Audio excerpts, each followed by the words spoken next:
Assalamu alaikum wa rahmatullahi wa barakatuh. To my brothers and sisters and audience, welcome back to another episode of At Inspirational Deen Talks. Today, inshallah, we will discuss another creation of Allah subhanahu wa ta'ala that is very important that we talk about and that we learn how to protect ourselves from Him. Over the past few weeks, we've been discussing taqwa, tawbah, different aspects of Allah subhanahu wa ta'ala, wahdaniyat, the oneness of Allah subhanahu wa ta'ala, and a little bit we touched on death as well. We will go into more details inshallah about many other topics as we go along, but today we will discuss who Shaitaan is so that we can protect our nafs and we can protect ourselves from him. Allah subhanahu wa ta'ala has said about this creation in the Holy Quran, أعوذ بالله من الشيطان الرجيم بسم الله الرحمن الرحيم وإذ قلنا للملائكة اسجدوا لآدم فسجدوا إلا إبليس أبى واستكبر وكان من الكافرين وقال الله تعالى أيضا ولا تتبعوا خطوات الشيطان إنه لكم عدو مبين. صدق الله العلي العظيم. In this ayat, first of all, Shaitan, he was amongst this creation that was unique in the presence of Allah subhanahu wa ta'ala when the angels were walking around. When the angels were always by Allah subhanahu wa ta'ala, the one creation that was unique was Shaitan. So Shaitan, he felt that little chip on his shoulder. It was always there, that I'm unique. So I'm better than the angels are. And this is why Allah created me this unique. Then Allah subhanahu wa ta'ala created Adam alayhi salam. It's just like when a parent has a second child. The first child thinks that, he's losing his favor now. So when Adam alayhi salam was created, our great-grandfather, Allah told him, and all the rest of the angels, bow. Had he thought for 1 second, it's not what is being said by Allah, it's who's saying it. My Allah is saying it, he would have bowed and it would have been over. But the plan was already there in Allah subhanahu wa ta'ala's infinite wisdom to expose the pride of Shaitan. When a plan is put into will by Allah, kun fayakun, it will happen. So Allah subhanahu wa ta'ala had willed this to happen to expose the little pride in Shaitan. Even a drop of pride is enough to destroy you in this world and in the akhirat. Only Allah subhanahu wa ta'ala himself, alone in his 99 names, he's the authority, he has the authority to have that will and the quality of takabbur for himself. None of us, no human, has the authority to carry one iota drop of takabbur. This is haram for us. So, Shaitan, he was cast out from heaven. We all know the story, and he was told to leave. He came to earth, and this is who he is now. He fills our hearts with whims and desires, our souls. He fills it with thoughts. He whispers to us, constant whispers. Go and do haram. Go to nightclub. Don't read namaz. This is what is right. This is what is wrong. Even when it looks right, it's not necessarily right. Shaitan, there's a hadith of Rasulullah sallallahu alaihi wasallam that even Shaitan will tell you sometimes to go and read namaz because he knows at that point this is how to trap you. I've said this before. If you think you can outsmart Shaitan, he has four moves on the chessboard more than you. No one in the world can outsmart Shaitan. No one. The more we think that we can out-trap him, it's not going to work. The only way to outsmart Shaitan and stay ahead of him is by calling upon Allah Rabbul Izzah. Call the nusrat of Allah. And Allah will say, Allah inna nasrallahi kareeb. Allah is saying, my madad is close to you. My help, my assistance is very close to you. Right? I said already that when the Sahabas asked Rasulullah sallallahu alaihi wasallam that where is our Allah? He says that Allah is closer to you than your own jugular vein. وَإِذَا سَأَلَكَ إِبَادِي عَنِّي فَإِنِّي قَرِيبٌ. That when my worshippers ask, where am I? Tell them I'm closer to them than their own jugular veins. So, Allah is our Nasir. He's our Madadgar. So Shaitan, when he whispers to you, don't assume that you have to fall into these whispers. It's so hard. The more you think about it, the more it becomes a task for you, overwhelming task. It becomes a burden for you. It becomes a challenge for you. Think of Shaitan as a fly or as an ant. This is how you reflect on Shaitan. When I was growing up in the Caribbean, we had a lot of dogs on our property for protection, right, of the property. So whenever someone would come to the house, they wouldn't call upon, they would call upon the owner of the dog, us, to remove the dog out of the way. Otherwise, if they try to fight with the dog would attack them. Allah's dog is Shaitaan. He's put there for a reason. Don't fight with the dog. Call the owner, Ya Allah, I need your help against the assistance of this devil of yours. Right? Mal'unin, the accursed devil. Allah will take care of him. Allah will take care of all the problems. Because if we think we can outsmart Shaitan, or we end up falling for his whispers, and we end up listening to him, this is who Shaitan is. In Jahannam, everyone will point at Shaitan on the Day of Judgment. He's the one that made me do all these wrong things. He's the one that made me go to Jahannam. He's the one, ki aaj mujhko satyanas kar diya. He destroyed all my life and my ibadat. We love to blame people. This is who we are. Insan, we love to blame people. For our own mistakes and our own shortcomings, we love to find fault in every single other person. This is going to lead us into the akhirat that we will look for fault in Shaitan and say, he's the one that did it. This is who we are, our DNA. We can never sit down and say, I'm wrong and you're right. No, our natural nature is to find fault in others. So, which is completely haram as well. But we shouldn't be finding fault in others. Allah can find enough fault in us. However, we love to sit down and talk about other people and love to make, that, oh, this person is like this and this person. May Allah forgive us. That's not the topic at hand though. So, this is a small story to make you understand. Shaitan, when he used to be in the form of human, he came and he told one Waliullah, come, I want to be your friend. Waliullah said, no, I'm not interested in this partnership of ours. He said, why not? He says, you're Shaitan. I already know this. I'm not interested in being friends with you. You've destroyed mankind. You destroy all of my race. So Shaitan said, hey, don't put no accusations on me. I've never forced anybody to do anything. He says, well, you make people do bad. He said, I don't make people do anything. I do not make people do anything. Listen to what I'm saying. Isma' kalami. I don't make anyone do anything. You're making tuhmat on me. So he says, well, I mean, look, everybody does all these wrong things. He says, come, you show me where I forced someone to do something wrong. So they went for a walk. They went in a halwa shop, a small candy shop. And he said, now watch. He took a piece of the halwa, right? A small piece of the halwa from inside of the display of the candy shop, and he put it on the wall. He bought the halwa and he put a little bit on the wall, and he told the alim, the sheikh, come with me. And they went back into the back of the store, and he held his hand. Shaitan at that time, he had the capacity to turn invisible and visible as well. So he turned both him and the alim. This is a kissa, right? To make us understand. They turned not visible to the human eye. They're there in the shop, but they're not visible to the store owner. So now the candy's on the wall. Small halwa. It's not anything really haram, right? It's just not a good habit, right? It's like picking your nose. But he just put it there. Like children, they stick the gum under the chair in these classrooms. It's not haram action, but it's not a good thing either, right? So he put the candy there and he left.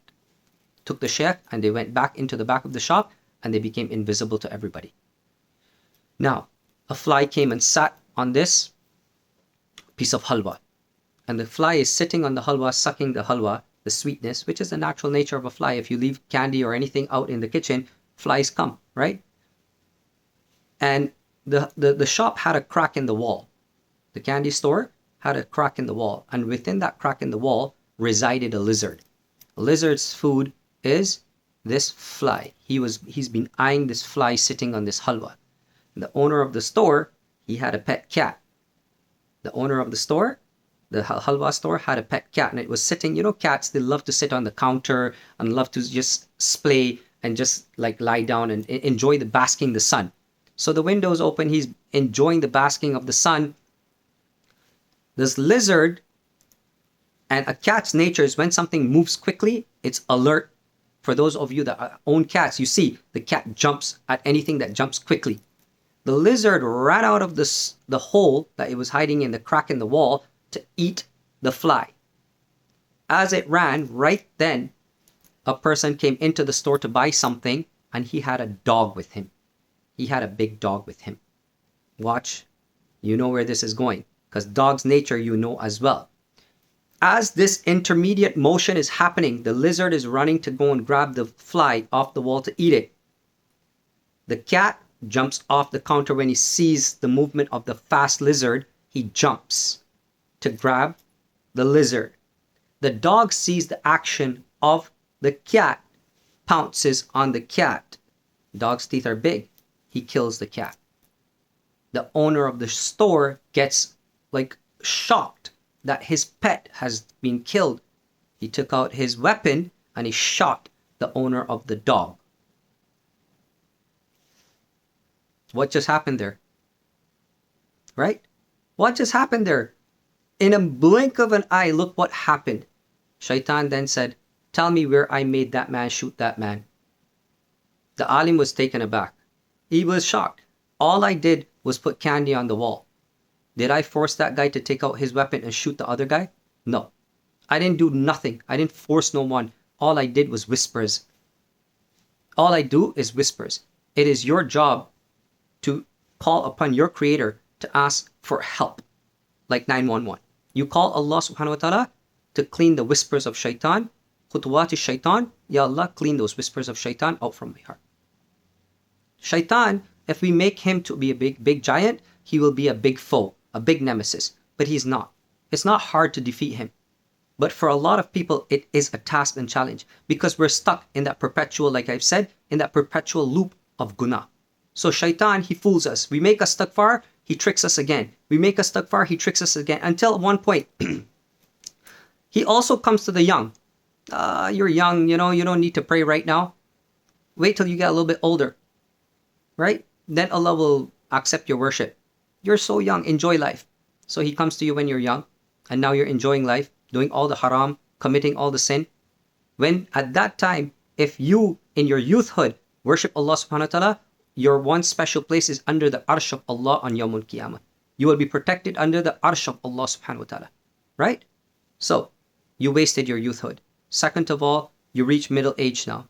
He comes to you, you don't need to worry about that now. Now it's time to become a parent, get married, worry about life, earning. So now you get busy doing this. Again, busy, right? You don't have time to worship. Then you get to early 50s, where now it's close to retirement. You have grandkids. And he keeps on tricking you till your dari is sufed, white. Now he says, oh, it's too late now, man. Don't worry about it. Worship is no good now. You will never be forgiven. You wasted your whole life away. He fooled you your whole life. 60, 80, whatever, 90, 100, whatever you live till. He fooled you. This is his job, deception. Master of deception. Our job is to ask Allah Rabbul Izzat every single day, especially in this month of Ramadan, that Ya Allah, tu meri madad nasib ata farmai. Ya Allah, you help me, you assist me. Ya Allah, you make it easy for me to defeat the whispers of shaitan. That's all it is. Shaitan is not forcing us to do anything wrong. He's not forcing us to go nightclub. He's not forcing us to talk to any girls. He's not forcing us to gamble. He's not forcing us to take interest. He's not forcing us to do anything. Shaitan just leaves whispers in our ears. That whispers travels to our soul, and it makes friendship with it. The nafs and shaitan. That's why in the poem Hazrat Abdul Hamid Sahib used to say, Shaitan or nafs ne hai kiya hai mujhko tabah. Shaitan, his whispers, and nafs together, hai kiya hai mujhko tabah. It's like a big destruction. Hai kiya means like, oh my God, they've destroyed me. Tabah, destruction. E mera Mawla, tu meri madad kar. Oh my Allah, you help me, you assist me. Only you can help me. Agar Allah humko madad nahi karenge, to kaun humko madad karenge? If Allah doesn't help us, who will help us? No one else will come to our aid. Only Allah. Allah inna nasrallah kareeb. I said, you have to find that the nusrat of Allah is kareeb to us. You have to call upon it. When you call upon Allah subhanahu wa ta'ala tahajjud time, when you call upon Allah subhanahu wa ta'ala and cry on the prayer mat, and you ask Allah for His mercy, His rahmat, and these days of rahmat are about to leave tonight, and into the days of maghfirat, and then into the days of salvation from the fire of Jahannam, make sure that you ask from Allah, Ya Allah, tu meri madad nasib ata farmai. You help me, you assist me. I can only do this daunting challenge of life that we're going through, this journey that I'm trekking to Sirati Mustaqim, I'm trying to stay on, to come back home to you, to Jannatul Firdaus. Ya Allah, tu meri madad nasib ata farmai. You help me. I will slip and fall. I will get lost. I can get back home to you only if you help me. If you put the correct coordinates inside of me and guide me straight. Otherwise, this shaitan, he will fill my head with whispers. He'll make me sometimes feel, even as I'm giving these videos, he attacks me myself. He makes you feel like, oh, you're such a great sheikh. You're doing such a good job. He never leaves you. Whether you're on the low or whether you're on a high, he doesn't leave anyone. He doesn't care about position, respect, dignity. Oh, this person's an alim, a mufakkih, a mujaddid, this, whatever it is.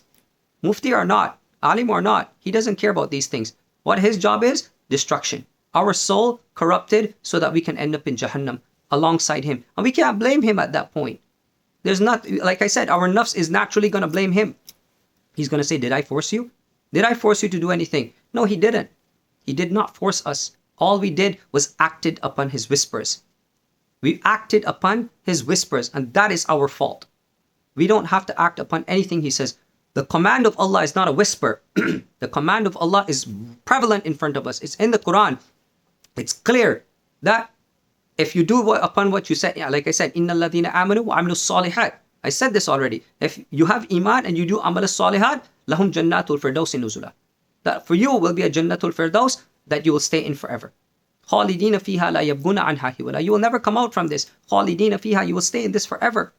You will be put into a jannatul firdaus. You will never be coming out. But do you want to get there or not? So you have to ask Allah subhanahu wa ta'ala for madad and assistance, that in this month we build that bond with our Rabb, that after Ramadan, when Shaitaan comes out, we have assistance of Allah at our beck and call, that Ya Allah, you help me, that for the next 11 months to the next Ramadan to come, inshallah, if I live, Ya Allah, you help me in this month and the months to come after this. You strengthen my soul with your taqwa, with your iman.